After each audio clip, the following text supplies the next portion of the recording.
Boss! Tandaan mo to.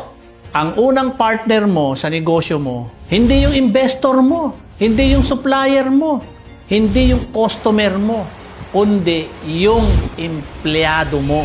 Sila ang frontliner ng negosyo mo. Sila ang unang nakikita ng kliyente. Sila ang nagdadala ng pangalan mo araw-araw.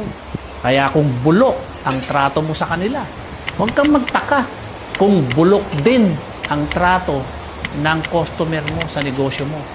Hindi ka lalaki kung wala kang katuwang. Kahit gaano ka katalino, kahit gaano ka kayaman, kung wala kang tao na handang sumuporta sa'yo, di wala rin. Kaya ayusin mo yung relasyon mo sa mga empleyado mo. Huwag mong gawing alipin, huwag mong pahirapan. Bigyan mo ng respeto, tamang sahod at pagkilala. Kasi kung sila ay masaya, gagawin nila lahat para lumago yung negosyo mo. Tandaan mo na ang negosyo na walang maayos na empleyado, para yung barko na walang crew, lulubog.